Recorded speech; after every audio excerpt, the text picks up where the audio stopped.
the smell hit me first. Acrid, like burning plastic mixed with the scent of dry pine needles. For a half second, my heart stopped. It's a smell I know too well. It's the smell of a threat. My first thought wasn't my own house, but the little one out back. Dad's house. I threw the sheets off and was at the window before my feet fully hit the floor. Red and blue lights were strobing silently, painting crazy patterns on my bedroom wall. My stomach went cold. Outside, parked right on my lawn, was a fire truck. Its lights were on, but there was no siren, no shouting, no spray of water, just this terrible silent light show in the dead of night. I grabbed my jeans and was out the door in seconds, the cold night air hitting my bare chest. And that's when I saw him. Arthur, the president of our homeowners association, standing there like he owned the place. He was wearing a crisp suit, even at 2 a.m, with a face that looked like it had been carved from a block of frozen smugness. He wasn't looking at the fire truck. He was looking at the guest house. "Problem, Ryan?" he asked, his voice smooth as oil. "You tell me, Arthur. You're the one who brought a parade to my front yard.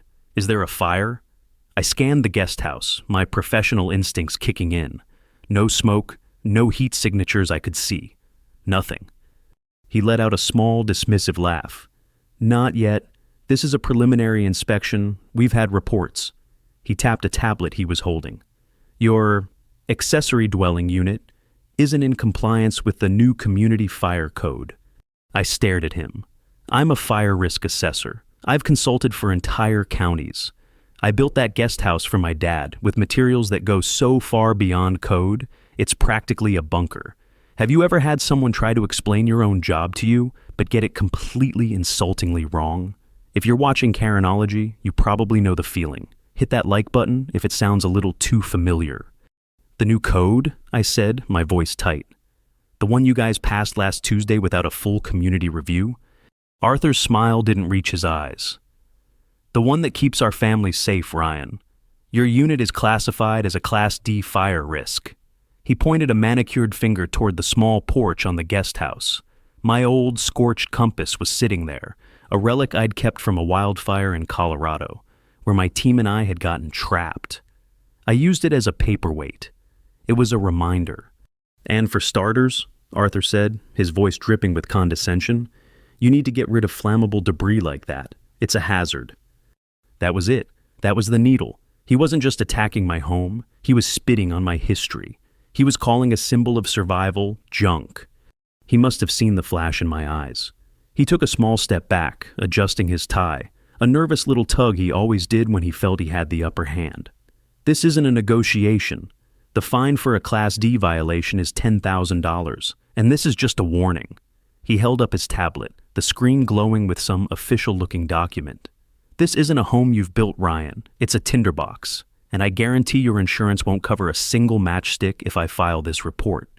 I just stood there on the cold, damp grass, the flashing lights washing over me. He wasn't just threatening me with a fine. He was threatening to erase my father's safety, my professional reputation, and my peace of mind, all in one go. And the worst part? The look on his face told me this was only the beginning. He turned his back to me and spoke to the fire chief, who looked deeply uncomfortable.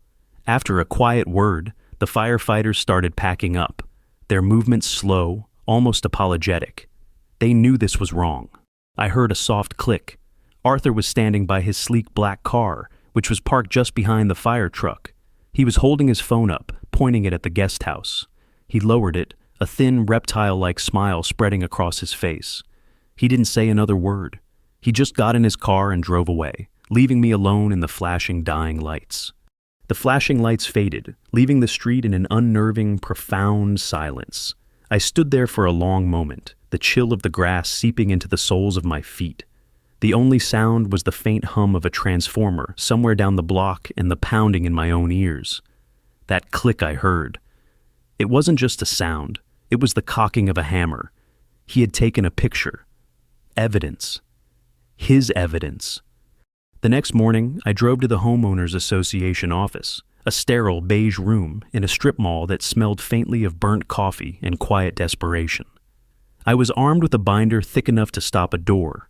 It contained everything: blueprints for the guest house, the material specs for the fire retardant siding, the triple-pane windows, the advanced sprinkler system I'd installed myself.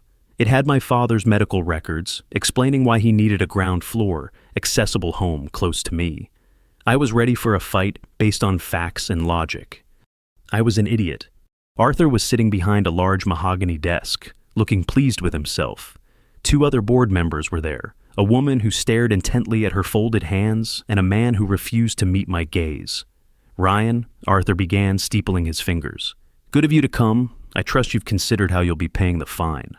I dropped the binder on his desk. The sound echoed in the quiet room. "There's not going to be a fine, Arthur. You can drop the act. This guest house exceeds every state and federal fire code. It's all in there." He didn't even glance at the binder. Instead, he swiveled his monitor around to face me. On the screen was a single page from the new community handbook. It was dense with text, but he had a section highlighted. "Article 7, subsection B, paragraph 4, he recited from memory. "All detached structures must maintain a minimum defensible space of 15 feet from any decorative foliage, including, but not limited to, rose bushes, hydrangeas, and ornamental grasses." I blinked. My dad loved his small rose garden. I had planted it for him right next to the guest house porch. It was maybe 5 feet away. "That's insane," I said, my voice low. "A rose bush isn't a forest fire." "Rules are rules," Arthur said, the corners of his mouth twitching. "And then there's the matter of the mandatory safety upgrades. As a Class D structure, your unit now requires an external siren system and a direct line connection to a certified monitoring service." He slid a glossy brochure across the desk. "Safe Zone Solutions is our exclusively accredited partner for these installations. They can get it done for you, for a fee, of course." The name on the brochure felt like a punch to the gut. Safe Zone Solutions. The owner was a man named Jerry, Arthur's brother-in-law. It was a racket. A perfectly legal, soul-crushing racket. I looked at the estimate. $25,000. My hands curled into fists. It was never about fire safety. It was about money. It was always about money. Have you ever been caught in a trap so perfectly constructed that fighting it only makes the bars feel tighter? "I'm not paying it, Arthur," I said, pushing the brochure back at him. "And I'm not paying the fine." He leaned back, his chair groaning in protest. "That's your choice. But until you're in compliance, the fines will double every 7 days. And as for the insurance..." He let the sentence hang in the air, a phantom blade over my head. He had me, and he knew it. I had built a fortress for my dad, but I had forgotten to check the enemy already inside the walls. I walked out of that office feeling a kind of cold fury I hadn't felt in years. The facts didn't matter. The truth didn't matter. He had created his own rulebook, his own reality, and he was the only one with the power to enforce it. As I drove home, my phone buzzed. It was a notification from the neighborhood social media group. Someone had posted a photo. It was a picture of my guest house taken at night, illuminated by the red and blue glow of the fire truck. It was circled in a stark, menacing red. The caption read, "Does your neighbor's illegal rental put your family at risk? Some people think they're above the rules. We'll ask our safety first." The post was from Arthur, and underneath it, the comments were already starting to pour in. The comments under Arthur's post were a slow-motion car crash. It started with confusion, then concern, then a rising tide of digital pitchforks. People I'd known for years, people I'd shared beers with at neighborhood barbecues, were turning on me. I always thought that little house was weird. Is it even legal? My insurance rates just went up. I bet this is why. Every notification on my phone felt like a tiny drop of acid on my skin. The digital world quickly spilled into the real one. The next morning, when I walked out to get my newspaper, someone had overturned my trash cans, spilling coffee grounds and old mail all over my driveway. Kids who used to wave at me now stared and whispered as I drove by. I got a call from a client canceling a big consultation project, vaguely mentioning something about community feedback. Arthur wasn't just trying to fine me into oblivion, he was trying to erase me. He was making me a pariah in my own home. My dad, Michael, saw it all. He didn't say much, the stroke had taken most of his words, but his eyes, sharp as ever, missed nothing. He'd sit on the porch of his little house, watching the neighbors walk by with their heads down, their gazes averted. I saw the hurt in his face, and it was worse than any fine. I had built this place to give him peace, and instead, I had brought the war right to his doorstep.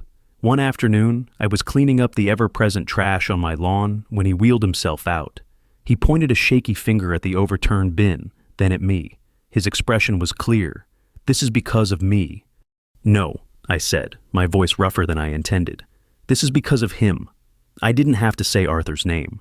I knew I couldn't fight this on Arthur's terms. The homeowners association rules were his home turf. I needed a weapon he couldn't control. The logical step was the city, the official fire code. I managed to get a meeting with a young inspector at the city's fire department, a woman named Jenna. She was sharp, professional, and listened patiently as I laid out my case, spreading my blueprints across her desk. She seemed sympathetic, a small beacon of hope in a sea of hostility. "Your construction is impressive, Mr. Hayes," she said, tracing a line on the blueprint with her pen. "Honestly, it's overkill, in a good way." She pulled up the official city inspection records for our neighborhood. "We did a full sweep of your zone back in March. Everything was up to code, no violations." She printed out a copy of the report for me. It felt like a shield, a real official document that Arthur couldn't just dismiss. This was it, the silver bullet. "Can you send a copy of this to my homeowners association?" I asked. "I can do better," she said, a small smile playing on her lips. "I'll come out and do a fresh inspection myself, unofficially. Sometimes a visit from a city vehicle is enough to make these little tyrants back down." For the first time in weeks, I felt a surge of optimism. The tide was turning. Have you ever been so deep in the dark that a single pinprick of light feels like the sun? That's what this felt like. Jenna agreed to come by the next day. I went home feeling lighter, convinced that reason was about to prevail. I spent the evening with my dad, telling him about the meeting. He listened, nodding slowly, but there was a flicker of something in his eyes I couldn't quite read. Doubt, maybe, or perhaps a wisdom that I, in my desperate need for a win, had overlooked. The next morning, I was outside, waiting for Jenna, the official report clutched in my hand like a holy text. I was ready. I was rehearsing the calm, victorious speech I would give Arthur. But as I stood there, rereading the report, my eyes snagged on a detail I had skimmed over in my excitement. A single, innocuous line. Inspection date, March 12th. March. Before the spring rains had failed, before the summer had baked our state into a tinderbox, before the governor had declared a drought emergency, the report was accurate. And it was completely, utterly useless. The ground had shifted beneath my feet, literally. Arthur wasn't just using his own rules. He was leveraging the one thing I couldn't control, nature itself. The shield in my hand suddenly felt like a piece of paper, and I could hear Jenna's car turning onto my street. Jenna's city-issued sedan pulled up to the curb, and she stepped out, carrying a clipboard. She gave me a confident nod, but the triumphant feeling I'd had was gone, replaced by a knot of dread in my stomach. The March report was a snapshot of a different world, a greener, wetter world. In our current state of drought, it was ancient history. "Everything all right, Ryan?" she asked, sensing my mood shift. I showed her the date on the report. This was before the drought emergency was declared. Arthur's new code is based on the current high-risk conditions. This report won't stop him. He'll just say it's outdated. Jenna's face fell. "He's got a point, legally speaking. Homeowners associations can impose stricter rules than the city, especially during a state of emergency." She sighed. "They just can't be selectively enforced, and they can't be designed for personal profit." She tapped her pen on her clipboard. "We just have to prove it."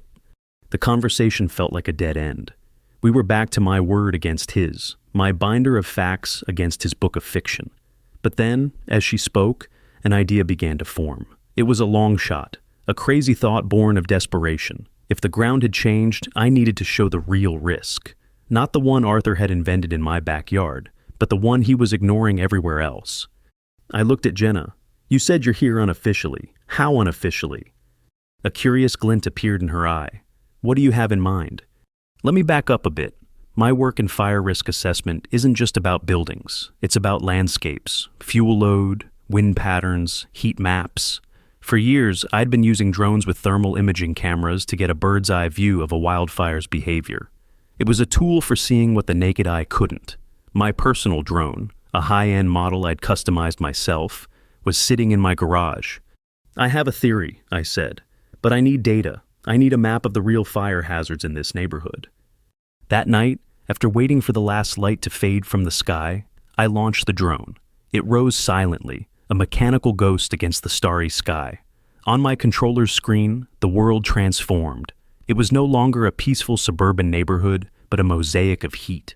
The drone's thermal camera painted the landscape in shades of blue, yellow, and red. Cold surfaces were deep indigo, while warmer objects glowed. My house and my dad's guest house were cool blue islands. The fire-resistant materials, the insulated walls, they were doing their job. But as I panned the drone across the neighborhood, a different story emerged. I flew over the common areas managed by the homeowners association, the landscape medians, the greenbelt behind the last row of houses, the decorative brush along the main road. And there it was. The screen lit up with angry patches of orange and red. The drone was showing me massive accumulations of dry, dead vegetation, piles of pine needles choking the drainage ditches, heaps of dried leaves packed against wooden fences, the very definition of a high-risk fuel load. Arthur, in his crusade against my dad's rose bushes, had allowed the community's shared spaces to become a gigantic, sprawling fire hazard. He hadn't just ignored the risk, he had cultivated it. I saved the images, my heart pounding with a grim sense of validation. This was it. This was non-documentary evidence. This wasn't a piece of paper that could be dismissed as outdated. This was a live heat map of Arthur's negligence. I had him, or so I thought. I was about to learn that a man like Arthur doesn't fight with facts. He fights with fire. I worked through the night, compiling the thermal images into a clear, damning presentation. I superimposed the heat map over a satellite image of the neighborhood, creating a visual that even a child could understand. The red zones, the real danger, were all on land the Homeowners Association was responsible for. My property was a cool, safe blue. The next Homeowners Association meeting was scheduled for the following evening. It was a public hearing, a chance for residents to voice their concerns. It was my stage, and I was ready for the performance of my life. I felt a flicker of that old confidence returning. What would you do if you had undeniable proof in your hands? You'd feel like you couldn't lose, right? Well, I've learned something over the years. Whenever you feel like you can't lose, that's exactly when you're about to get hit the hardest. The meeting was held in the local high school cafeteria, and the air was thick with cheap fluorescent lighting and hostility. It felt less like a community gathering and more like a public shaming. My public shaming. I saw the faces in the crowd, some curious, some angry, all of them looking at me like I was a problem that needed solving. Arthur sat at the head table on the stage, basking in the attention, his face a mask of solemn concern. When my turn came to speak, I walked to the podium with my laptop. I kept my voice calm and steady as I connected it to the projector. "There's been a lot of talk about fire risk," I began, looking out at the sea of skeptical faces. "And I agree. We should be taking it very seriously." I clicked a button, and the first image filled the screen behind me. A standard satellite view of our neighborhood. Then I clicked again. The thermal heat map overlaid it, bathing the room in an eerie glow of blue, yellow, and red. A low murmur went through the crowd. "This," I said, pointing to the cool blue rectangle of my property, "is my home, and my father's home. As you can see, it has one of the lowest thermal signatures in the entire community." Then I swept my laser pointer across the angry red splotches that littered the common areas. "And this is the land our Homeowners Association is responsible for. This is where the real danger is. Not in my father's rose bushes, but in the bone-dry fuel loads that have been neglected for months." I presented the data, the images, the science. I explained what a fuel load was, how radiant heat worked, how a single spark in one of these red zones could engulf half the neighborhood before the fire department even arrived. For a moment, I thought I had them. I saw confusion, then dawning comprehension on a few faces. The narrative was shifting, but I underestimated Arthur's shamelessness. He let me finish, a patient smile on his face. When I was done, he stood up and applauded slowly. "A very impressive presentation, Ryan. Truly. Your hobby drone takes some lovely pictures." The word hobby was a dagger. But we on the board prefer to rely on certified professionals, not amateur enthusiasts. He gestured to a man in the front row I hadn't noticed before. The man stood up. He was wearing a polo shirt with a Safe Zone Solutions logo embroidered on the chest. Of course. "This is Mr. Gable," Arthur announced. "He's a certified risk analyst. Mr. Gable, would you care to comment on these findings?" Gable walked to the podium, radiating an aura of condescending expertise. "Thermal imaging can be a useful tool," he began, his voice smooth and practiced. "But it requires careful calibration and professional interpretation. Without knowing the emissivity settings of the camera, the ambient temperature, the dew point, these colorful pictures are frankly meaningless. They're art, not science." He tore my evidence apart, piece by piece, with a wave of technical jargon designed to confuse and intimidate the audience. He made me sound like a kid playing with a new toy. Then came the final blow. A man on the board, Robert, a quiet engineer I thought might be a potential ally, raised his hand.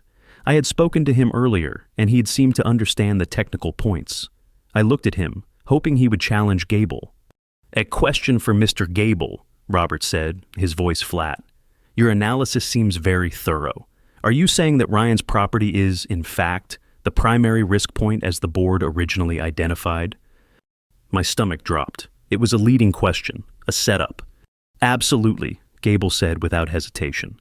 "The unpermitted structure represents an unknown variable, and in risk assessment, unknowns are the greatest danger." Arthur called for a vote to uphold the fines and mandate the safe zone upgrades. It was a slaughter. I was publicly humiliated, my professional expertise shredded and dismissed as a hobby. I packed up my laptop, the heat of 100 pairs of eyes on my back. I had walked in with a smoking gun and walked out looking like a fool. As I was leaving, Robert, the man who had hammered the final nail in my coffin, caught my eye. He gave a tiny, almost imperceptible shake of his head, his face a mixture of apology and warning. It wasn't a betrayal, it was something else. But in that moment, I was too broken to understand what I had lost, completely and utterly. Have you ever put everything on the line for something you believed in, only to have it blow up in your face? Let me know in the comments if you've ever felt that kind of public defeat. It's a lonely place to be. Stick around though, and subscribe if you haven't. Because what happened next? Well, that's when the real fight began. I drove home from that meeting in a daze. The world outside my windshield felt distant, muted. The jeers of the crowd, Gable's smug face, Arthur's triumphant smile, it all swirled in my head like a toxic fog. I had played my best card, and it had been laughed out of the room. The fines would now double. The lien on my property was all but certain. I was out of moves. When I got home, the house was dark except for a single lamp in the living room. My dad was sitting in his armchair, waiting. He looked from my face to my empty hands and knew. He didn't offer empty platitudes. He just pointed to the small wooden chest on the mantelpiece, the one where he kept his old things, things from his life before the stroke, when he was a high school history teacher. I didn't understand, but I was too tired to argue. I lifted the heavy lid. Inside, amidst old photographs and report cards, was a thick, rolled-up sheaf of documents tied with a faded ribbon. They were the original deeds and planning documents for our entire subdivision, dating back to the late 1960s when this was all just farmland. My dad had been one of the first buyers. He'd kept everything. I almost dismissed them as useless relics. But as I unrolled the brittle yellowed paper, one document caught my eye. It was a master plan of the community. And on it, drawn in faint blue ink, was a detail that didn't exist on any modern map. It was a thin, dotted line snaking through the properties, labeled Insurance Covenant and Fire Safety Access Easement. My breath caught in my throat. An easement. It was an old legal term, basically a right-of-way. This wasn't just any easement. It was specifically for fire safety access. I scanned the accompanying text. It granted the county fire department, not the homeowners association, the right to inspect, maintain, and enforce fire safety standards on all common and private lands within the development. The covenant was tied to the land itself, passed down from owner to owner. It was ironclad. Arthur's entire scheme was built on the authority of the homeowners association. He had created his own little kingdom with its own laws. But this document, this was a key to a higher authority, one that overruled his. But here's the thing about old documents. They can be challenged, interpreted, buried in legal challenges for years. I needed something more. I needed to understand Arthur's game on a deeper level. Funny thing is, sometimes the biggest clues are hiding in plain sight.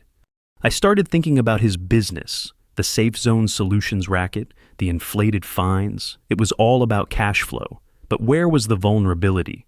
I spent the next 2 days digging, not into fire codes, but into finances. I looked up the Homeowners Association's public filings. I looked up Arthur's history as a former insurance broker. And then I found it. The entire community was covered by a single massive insurance policy, a blanket policy that Arthur himself had brokered years ago. And buried deep in the fine print of that policy was a specific clause, the Certified Safety Compliance Covenant. The policy was only valid if the community maintained a fire safety certificate from an approved authority. Arthur had gotten his brother-in-law's company, Safe Zone, added to that list of authorities. He had created a closed loop. He controlled the rules, the inspector, and the penalty. But here was the vulnerability. If the community's official safety certificate was ever revoked by a state-level authority, the insurance policy would be immediately nullified. The whole house of cards would come crashing down. No insurance meant no bank would ever issue a mortgage in our neighborhood. Property values would plummet overnight. It was a financial doomsday switch. And I finally understood Robert's look at the meeting. His question to Gable wasn't a betrayal, it was a signal. He, the quiet engineer, was forcing the expert to go on record, to tie the fate of Safe Zone directly to the fake assessment. He was helping me build a different kind of case. I now had 2 keys, the old easement that established the county's authority and the insurance policy that revealed Arthur's financial weak spot. It was time to stop playing defense. It was time to set a trap of my own. I looked at the community calendar. The annual Civil Defense and Emergency Preparedness Drill was scheduled for Saturday at the high school. The whole town would be there, the mayor, the press, and most importantly, the state fire marshal, an old mentor of mine. A man who did not suffer fools, and who certainly didn't like being lied to. I picked up the phone. I had a performance to stage, and this time, I wouldn't be the one left looking like a fool. The stage was set for a very public, very loud demonstration. Saturday morning was bright and clear, a perfect day for a community gathering, a perfect day for a public execution. The high school field was buzzing. Families milled around, kids were climbing on a fire truck on display. And local officials, including the mayor, were glad-handing everyone in sight. I saw Arthur holding court near the main stage, looking every bit the benevolent leader. He had no idea what was coming. I found State Fire Marshal Davis near the command tent. He was a tall, imposing man, with a handshake like a vice, and eyes that could see right through you. I'd worked under him as a rookie. He valued 2 things, competence and honesty. Arthur's little kingdom possessed neither. "Ryan," he said, his voice a low gravel, "you said you had something for me to see. This had better be good. I canceled a fishing trip for this." "It's good, sir," I said, handing him a thin folder. "It's about a homeowners association playing with fire, literally." The drill began with speeches and demonstrations. Then came the main event, a simulated emergency evacuation. As the sirens wailed theatrically, I made my move. I approached the master of ceremonies on the stage and whispered something in his ear. A moment later, his voice boomed over the speakers. "Ladies and gentlemen, we have a special unscheduled addition to our drill. Local resident and fire risk expert, Ryan Hayes, has volunteered to demonstrate a real-time property safety audit."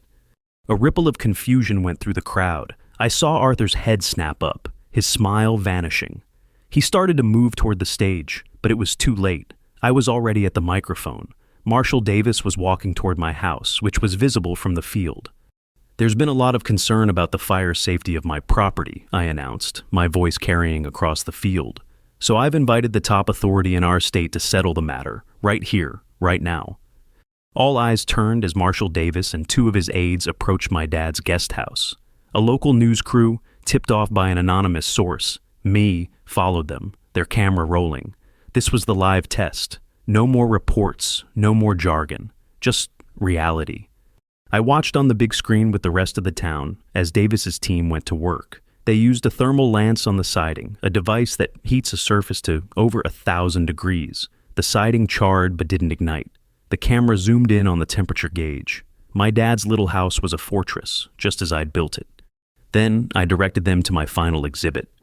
"Marshal, if you would direct your attention to the common area behind my property line." The cameraman panned over to the stretch of land maintained by the homeowners association. It looked innocent enough, just a patch of dry grass and trees. But I knew what was hidden there. I held up my phone, connected to my drone hovering silently overhead. And now, let's look at it through my eyes. I switched the projector feed to my drone's thermal camera. The screen exploded in red and orange. The crowd gasped. It looked like the earth itself was on fire. That, I said, my voice ringing with cold anger, is a fuel load that could incinerate half this neighborhood. It is the direct responsibility of our homeowners association, which has been too busy finding residents over rose bushes to do its actual job. Marshall Davis didn't need any more convincing. He stalked back to the stage, took the microphone from my hand, and his voice boomed across the field. As of this moment, I am issuing a $100,000 fine to this homeowners association for gross negligence. Furthermore, I am revoking this community's fire safety certification, effective immediately. It was a kill shot. I looked at Arthur. The color had drained from his face. He knew what that meant. The insurance was void. The mortgages were at risk. His entire empire of lies had just been turned to ash. He was no longer a king. He was just a man in a suit who had been caught. In the aftermath, the homeowners association was restructured. Arthur and his cronies were out, facing a mountain of lawsuits from residents. They offered me the presidency of the new board. It was a choice. I could take the power and create the safe, fair community I'd fought for, but it would mean a life of meetings and politics. Or I could go back to my quiet life. I took the job. It was a victory, but a heavy one. My quiet life was over. That evening, I sat with my dad on his porch. The air was clean, the only light coming from the stars. He couldn't speak much, but he reached over and placed his hand on my old scorched compass, which I had placed back on the table. He pushed it gently toward the center. He didn't have to say a word. I knew what he meant. I had lost my way for a while, lost in the anger and the fight. But I had found my true north again. A week later, a package arrived on my doorstep. No return address. Inside was a box of expensive cigars and a business card for a law firm that represented some of the biggest insurance corporations in the country. A handwritten note was tucked inside. It had only 4 words. "We should talk. Well played." My fight had been a local one, but the shockwaves had reached far beyond our little neighborhood. I had a feeling that while this battle was over, a whole new war was just beginning. And maybe, just maybe, I was ready for it.